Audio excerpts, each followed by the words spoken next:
21 question number क्या कहता है, देखिए क्वेश्चन नंबर 21 कहता है कि एक समबाहु त्रिभुज के परिवृत्त का क्षेत्रफल 462 वर्ग सेंटीमीटर है। त्रिभुज की प्रत्येक भुजा की लंबाई ज्ञात करें। तो एक समबाहु त्रिभुज है जिसके परिवृत्त का क्षेत्रफल दिया गया है, तो हमें त्रिभुज के प्रत्येक भुजा की लंबाई जो है वो ज्ञात करना है। तो देखिए सबसे पहले हम क्या करते हैं कि एक समबाहु त्रिभुज बना लेते हैं। समबाहु त्रिभुज का मतलब है जिसकी सभी भुजाएं जो है आपस में बराबर है, अर्थात ए बी भुजा, बी सी भुजा और ए सी भुजा, ये तीनों का जो लेंथ है कौन सा है, एक है ए बी और दूसरा है बी सी और तीसरा भुजा है ए सी। ये तीनों का जो लेंथ है वो आपस में समान है, ठीक है। तो कहता है ऐसा एक समबाहु त्रिभुज है और इसका क्षेत्रफल और इसके परिवृत्त का क्षेत्रफल है 462 वर्ग सेंटीमीटर। तो परिवृत्त का मतलब क्या होता है, परिवृत्त का मतलब होता है कि एक ऐसा वृत्त है बाहर में, त्रिभुज के बाहर में ऐसा एक वृत्त है जो कि त्रिभुज के तीनों शीर्ष बिंदुओं को टच करता है। तो हम एक ऐसा वृत्त बना लेंगे ऐसे करके, देखिए यहाँ पे मैंने बनाया है, जो कि ए बी सी तीनों जो शीर्ष बिंदु है उनको टच करते हुए गुजरता है, उनको छूते हुए गुजरता है, ऐसा एक वृत्त बनाते हैं। तो ये हो जाता है त्रिभुज का परिवृत्त। तो इस परिवृत्त का क्षेत्रफल दिया गया है 462 वर्ग सेंटीमीटर। तो हमें निकालना क्या है, त्रिभुज के प्रत्येक भुजा की लंबाई, और निकालना है हमें ए बी की लंबाई, बी सी की लंबाई और ए सी की लंबाई, ठीक है। तो हम लिखेंगे कि सबसे पहले हम मान लें कि परिवृत्त का अर्थव्यास बराबर आर। हमने क्या किया कि सबसे पहले परिवृत्त का अर्थव्यास मान लिया आर सेंटीमीटर, तथा त्रिभुज की भुजा बराबर ए सेंटीमीटर, और त्रिभुज की जो प्रत्येक भुजा समान है तो हमने किसी एक भुजा को ए मान लिया, ए सेंटीमीटर। तो ये भी ए सेंटीमीटर, ये भी ए सेंटीमीटर और ये भी ए सेंटीमीटर हो जाएगा तीनों, तथा त्रिभुज की भुजा बराबर ए सेंटीमीटर। तो ये दो हमने मान लिया, आर और ए। अब अकॉर्डिंग टू प्रॉब्लम वृत्त का क्षेत्रफल बराबर है, दिया गया है 462, ये है वृत्त का क्षेत्रफल, अर्थात ये जो परिवृत्त है, त्रिभुज के बाहर जो वृत्त है उसका क्षेत्रफल है 462, विच इम्प्लाई, तो वृत्त का क्षेत्रफल का फॉर्मूला होता है पाई आर स्क्वायर बराबर 462, विच इम्प्लाई आर स्क्वायर का हमें निकाल लेंगे हम लोग। तो आर स्क्वायर बराबर 462, यहाँ पे गुना में पाई था तो इधर आया तो बटा में पाई हो गया। तो विच इम्प्लाई आर स्क्वायर बराबर 462 बटा में पाई का मान होता है 22/7। तो विच इम्प्लाई आर स्क्वायर बराबर 462, अब 22/7 को उल्टा कर देंगे तो हो जाएगा 7/22, इधर ऊपर 7 चला जाएगा, नीचे 22 आ जाएगा। अब 22 से अगर काटेंगे 462 को भाग करेंगे तो आ जाएगा 21। तो आ जाएगा आर का वैल्यू, आर बराबर हो जाएगा 21 × 7 का रूट, यहाँ पे स्क्वायर उधर चला गया तो बन गया रूट। तो कितना आ गया, इसलिए आर बराबर कितना आ गया 7। रूट के अंदर में क्या क्या आ गया, रूट के अंदर में 21 को तोड़ दिया तो 7 × 3 × 7। तो देखिए 7 और 7 का पेयर है तो ये रूट के बाहर आ जाएगा, तो 7 बाहर आ गया और रूट के अंदर कौन सा रह गया 3। तो इसलिए आर का वैल्यू आ गया 7√3 सेंटीमीटर। तो ये आर मतलब क्या हो गया, इस वृत्त का जो है अर्धव्यास। तो इस वृत्त का अर्धव्यास अगर ये सेंटर है तो ये जो है हमें इसका वैल्यू प्राप्त हो गया आर। आर का वैल्यू कितना हो गया, ये भी आर है, ये भी आर है, this one is also R और ये भी आर है ना। तो हमें तीनों जो है इसका ये आर का जो है अर्थात अर्धव्यास का जो है उसका कितना वैल्यू है 7√3 सेंटीमीटर। अब हम क्या करते हैं, अब गुरुत्व केंद्र त्रिभुज की मध्य, अब देखिए हम लोग क्या करते हैं, अब हम लोग यहाँ पे ये यदि केंद्र है तो केंद्र में क्या होता है कि अगर किसी भी त्रिभुज में, आप लोगों ने शायद ये पहले भी पढ़ा है एक प्रमेय में, कि किसी भी त्रिभुज में अगर हम ऐसे त्रिभुज की प्रत्येक त्रिभुज में अगर एक एक हम मध्य बिंदु ले, हर भुजा का मध्य बिंदु ले लें, इसका मध्य बिंदु, इस भुजा का मध्य बिंदु, इस भुजा का मध्य बिंदु, और उस मध्य बिंदु को विपरीत शीर्ष बिंदु से मिलाएं तो उसको हम लोग क्या बोलते हैं, मध्यमा बोलते हैं, है ना। तो हर इसको हम लोग फिर विपरीत शीर्ष बिंदु से मिलाया, इसको भी विपरीत शीर्ष बिंदु से मिलाया, तो जिस बिंदु पे ये तीनों मध्यमाएं मिलती हैं उसको हम लोग कहते हैं गुरुत्व केंद्र, ठीक है। और ये गुरुत्व केंद्र क्या करता है, हर प्रत्येक मध्यमा को 2:1 के अनुपात में बांटता है, 2:1 के अनुपात में बांटता है। तो ठीक यहाँ पे भी देखिए ये जो मध्यमा, ये जो गुरुत्व केंद्र O है, यहाँ पे देखिए हमने एक गुरुत्व केंद्र O दिया है, ये जो है इस AD को जो क्या करेगा वो 2:1, 2:1 के अनुपात में बांटेगा। तो इसीलिए हम लोग क्या करते हैं, लिखते हैं कि चूंकि गुरुत्व केंद्र त्रिभुज की मध्यमा को 2:1 के अनुपात में बांटता है, अतः AO बराबर, तो इसीलिए AO कितना हो जाएगा त्रिभुज में, देखिए ये तो मैंने रफ में बनाया जैसे समझाने के लिए, तो ये है रफ। अच्छा तो देखिए AO बराबर कितना हो जाएगा, AO बराबर हो जाएगा 2/3 AD। तो देखिए इसका मतलब क्या, AO हो जाएगा इस बड़े AD का 2/3 होता है AO, तो इसलिए AO बराबर हो जाएगा 2/3 AD। AD मतलब कौन सा, ये बड़ा वाला जो ये AD, ठीक है। तो विच इम्प्लाई ए ओ, अब ए ओ मतलब कौन सा है देखिए, तो ए ओ क्या है, ए ओ जो है वो तो इस वृत्त का अर्धव्यास है, तो इसीलिए अर्धव्यास का वैल्यू हमने कितना पाया था, आर का वैल्यू पाया था 7√3, तो इसलिए ए ओ की जगह में हम लिख देंगे 7√3 बराबर 2/3 AD, विच इम्प्लाई, अब हम AD देखिए यहाँ पे 7√3 2/3, सिर्फ AD का वैल्यू हमें नहीं पता है, तो AD का वैल्यू हम निकाल लेंगे।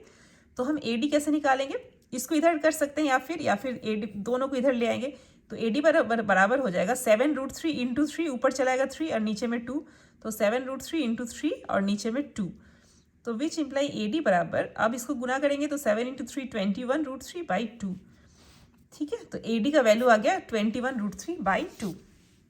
अब देखिए, अब हम त्रिभुज ADC में क्या करते हैं, देखिए ये जो त्रिभुज है ADC देख रहे हैं, ये वाला A बिंदु है, थोड़ा सा बड़ा करके लिख दें आपके लिए इजी हो जाएगा समझने में, ABC, तो ये है D बिंदु, तो ADC इस त्रिभुज में देखिए क्या करते हैं हम लोग, इस त्रिभुज में AC² बराबर है AD² प्लस DC², क्यों, देखिए तो AC² मतलब कौन सा, AC² बराबर है ADC, एक समकोण त्रिभुज है, देखिए यहाँ पे एक समकोण बन रहा है, तो इसीलिए कर्ण स्क्वायर बराबर होता है, पिथागोरस के थ्योरम से कर्ण स्क्वायर बराबर होता है लंब स्क्वायर प्लस आधार स्क्वायर, तो इसीलिए AC² कर्ण स्क्वायर बराबर AD² प्लस DC², तो वही हम लिख रहे हैं कि कर्ण स्क्वायर बराबर AD² प्लस DC², विच इम्प्लाई, अब AC मतलब क्या, हम धीरे धीरे वैल्यू पुट करते जाएंगे, तो AC मतलब क्या, देखिए AC जो है ये त्रिभुज की भुजा है, देखिए इस त्रिभुज की भुजा, बड़ा जो त्रिभुज है उसकी भुजा है AC, तो AC को हमने क्या माना था, देखिए त्रिभुज की भुजा को हमने शुरू में A मान लिया था,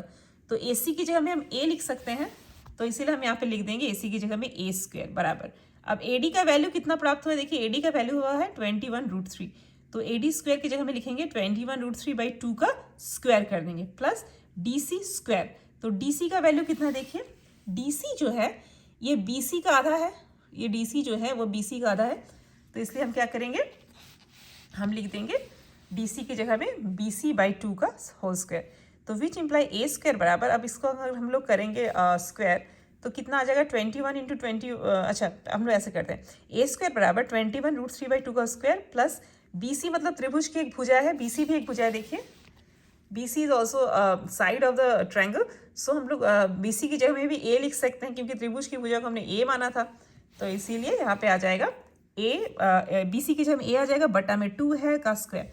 अब हम सॉल्व करेंगे इसको, तो देखिए क्या करते हैं,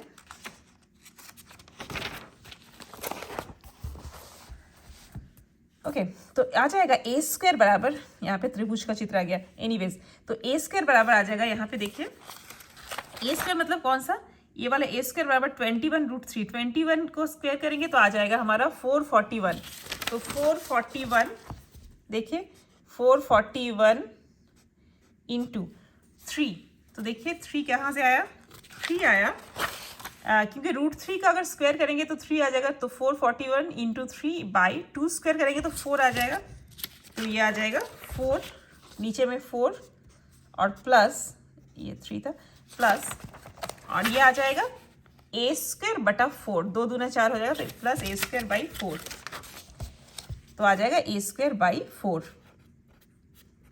ये किसका वैल्यू आया, A² का वैल्यू, A² बराबर इतना आया। अब हम A², अब क्या करेंगे हम लोग, देखिए तो विच इम्प्लाई, हम लोग क्या करेंगे, ये A² पहले से इधर था और हम एक काम करेंगे, सारे A² को एक तरफ ले जाएंगे, ठीक है, तो A²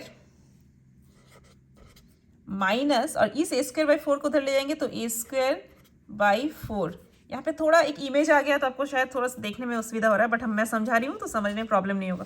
तो देखिए A² minus A²/4 equal to, ये आ जाएगा 441 इंटू 3, 441 इंटू 3/4, विच इम्प्लाई, अभी A² बटा 1 कर सकते हैं, तो 1 और 4 का एलसीएम लेंगे तो आ जाएगा 4, तो A² 4A² माइनस A² आ जाएगा बराबर 441 इंटू 3/4 हम उतार देंगे, तो विच इम्प्लाई 4A² माइनस A² आ जाएगा 3A²/4, देखिए 3A²/4 बराबर 441 इंटू 3/4, तो विच इम्प्लाई हम A² को इधर लिख देंगे, रख देंगे, तो विच इम्प्लाई A² बराबर 441 इंटू 3 अच्छा यहाँ पे अब क्या हो रहा है, देखिए यहाँ पे जो है 3 यहाँ पे भी गुना है, यहाँ पे भी गुना है, तो ये 3 और 3 कट जाएगा आपस में, और 4 भी देखिए नीचे में है दोनों में, तो 4 और 4 भी कट जाएगा, तो इसीलिए ए स्क्वायर का वैल्यू आ जाएगा 441, तो विच इम्प्लाई ए स्क्वायर का वैल्यू आ जाएगा 441।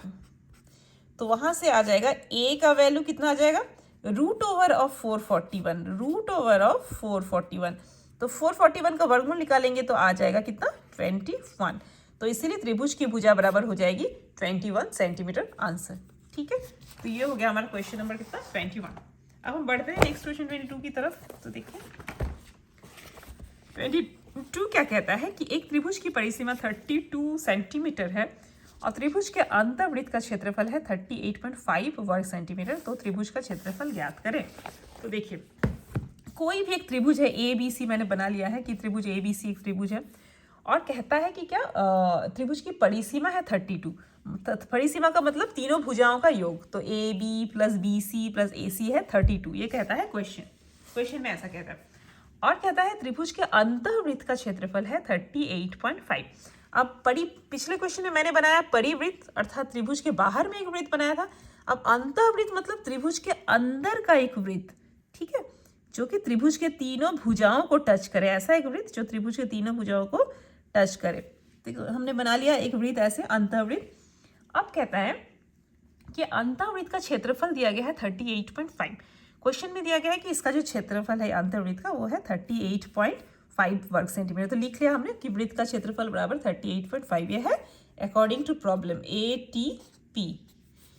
तो विच इम्प्लाई वृत्त का क्षेत्रफल का कितना होता है, फॉर्मूला पाई आर स्क्वायर बराबर 38.5। तो विच इम्प्लाई आर स्क्वायर बराबर 38.5 बटा में पाई आ गया, ये गुना में था तो बटा में आ गया पाई। विच इम्प्लाई आर स्क्वायर बराबर 38.5 बटा पाई का मान है 22/7, तो पाई की जगह में 22/7। विच इम्प्लाई आर स्क्वायर बराबर 38.5 और 7 22/7, ये उल्टा हो जाएगा इसको, तो गुना 7 ऊपर चला जाएगा 22 नीचे आ जाएगा।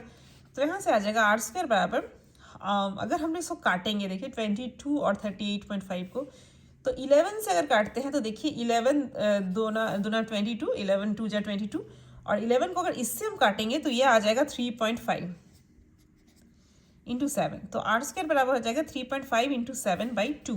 विच इम्प्लाई आर स्क्वायर बराबर, अब हम लोग पॉइंट को हटाएंगे तो यहाँ पे एक 0 आ जाएगा, तो आर स्क्वायर बराबर 35 इंटू 7 बटा 20 आ जाएगा। तो विच इम्प्लाई आर स्क्वायर बराबर, अब अगर हम इसको काटेंगे तो 5 से कट जाएगा, देखिए 5 चौका 20 और 5 सते 35, तो 7 इंटू 7/4। तो विच इम्प्लाई 7 इंटू 7/4। अब हम लोग आर स्क्वायर है तो आर निकालेंगे तो आ जाएगा रूट ओवर 7 इंटू 7/4। विच इम्प्लाई, अब देखिए 7 2 है तो रूट के अंदर, अगर रूट के अंदर में 2 रहता है, पेयर रहता है, तो एक बाहर आ जाता है, तो रूट के अंदर में 7 का एक पेयर मिल गया, तो इसलिए 7 बाहर आ गया बटा में। और 4 का रूट कितना होता है, 2 होता है, तो 7/2 को अगर भाग करेंगे तो आ जाएगा भाग करने से 3.5। तो ये आ गया किसका वैल्यू, आर का वैल्यू आ गया।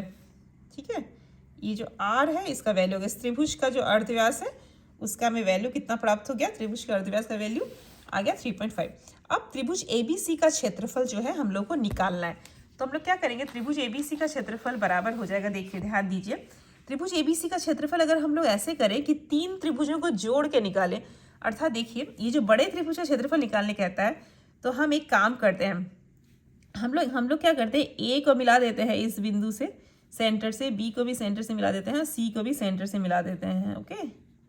और फिर क्या कहते हैं, हम ऐसे लिखते हैं कि त्रिभुज ABC का क्षेत्रफल, बड़े त्रिभुज का क्षेत्रफल बराबर त्रिभुज AOB का क्षेत्रफल, इसको अगर O बिंदु दे इस केंद्र का नाम, तो त्रिभुज AOB का क्षेत्रफल प्लस त्रिभुज BOC का क्षेत्रफल प्लस त्रिभुज AOC का क्षेत्रफल। तो इन छोटे छोटे त्रिभुजों को जोड़ दें तो ये पूरा बड़ा त्रिभुज मिल जाएगा। तो देखिए क्या लिखता है, त्रिभुज ABC का क्षेत्रफल बराबर त्रिभुज AOB का क्षेत्रफल प्लस त्रिभुज BOC का क्षेत्रफल प्लस त्रिभुज AOC का क्षेत्रफल। विच इम्प्लाई, अब AOB का क्षेत्रफल देखिए ध्यान दीजिए, तो AOB का क्षेत्रफल, त्रिभुज का क्षेत्रफल का फॉर्मूला होता है 1/2 गुना आधार गुना ऊंचाई। ठीक है, 1/2 गुना आधार गुना ऊंचाई, ये होता है त्रिभुज का क्षेत्रफल का फॉर्मूला। तो सिर्फ AOB का भी देखिए बाद में ये बता रही हूँ मैं, तो बराबर हाफ इंटू, अब देखिए एक काम करते हैं सब में ये लिख देते हैं, ठीक है, फॉर्मूला 1/2 गुना आधार गुना ऊंचाई, इसका भी फॉर्मूला हो जाए 1/2 गुना आधार गुना ऊंचाई, इसका भी फॉर्मूला हो जाए 1/2 गुना आधार गुना ऊंचाई, क्षेत्रफल का फॉर्मूला। विच इम्प्लाई बराबर हाफ इंटू, अब देखिए त्रिभुज AOB का आधार कौन सा है, ध्यान दीजिए चित्र में, तो AOB का आधार कौन सा है, ये है आधार, हम लोग AB को आधार माने तो ये जो हो जाएगा इसका ऊंचाई हो जाएगा, अगर इसको कुछ नाम दे दे, मान लीजिए ये ABC है, तो मान लीजिए इसको DF अगर दे दे, और ये बीच का जो बिंदु है वो तो O है, तो त्रिभुज AOB का क्षेत्रफल 1/2 गुना आधार AB गुना ऊंचाई OD। देखिए, तो 1/2 गुना आधार AB और ऊंचाई OD। अब ऊंचाई देखिए क्या है, ऊंचाई क्या है देखिए, तो ऊंचाई जो है वो इस त्रिभुज का क्या है, अर्धव्यास है। तो इसीलिए ऊंचाई की जगह में OD नहीं लिख के हम करेंगे R लिख देंगे, ठीक है, क्योंकि अर्धव्यास था। तो 1/2 गुना AB गुना R प्लस, अब BOC का देखते हैं, BOC का क्षेत्रफल का 1/2 गुना आधार, तो BOC तो 1/2 गुना आधार BC गुना ऊंचाई, तो इसका भी ऊंचाई देखिए इस सुवृत्त का अर्धव्यास है, ऊंचाई इस त्रिभुज का जो ऊंचाई है वो इस वृत्त का अर्धव्यास है। तो ऊंचाई की जगह में फिर से हम R लिख देंगे, तो 1/2 गुना आधार गुना ऊंचाई की जगह में R प्लस, यहाँ पे भी सेम 1/2 गुना आधार AC गुना ऊंचाई R।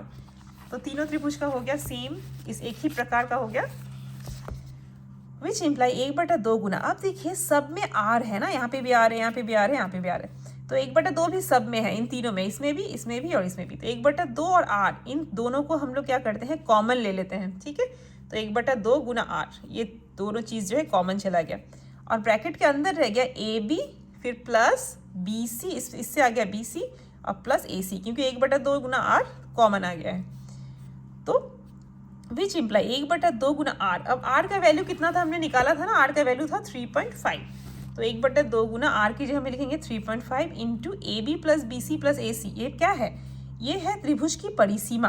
तो ये तीनों भुजाओं को जोड़ने से, क्वेश्चन में बताया था कि तीनों भुजाओं को जोड़ने से, अर्थात त्रिभुज की परिसीमा, देखना क्वेश्चन पढ़ लीजिएगा फिर से, उसकी परिसीमा है 32, तो इसलिए 1/2 इंटू 3.5 इंटू इसके जगह में हम लिख देंगे 32।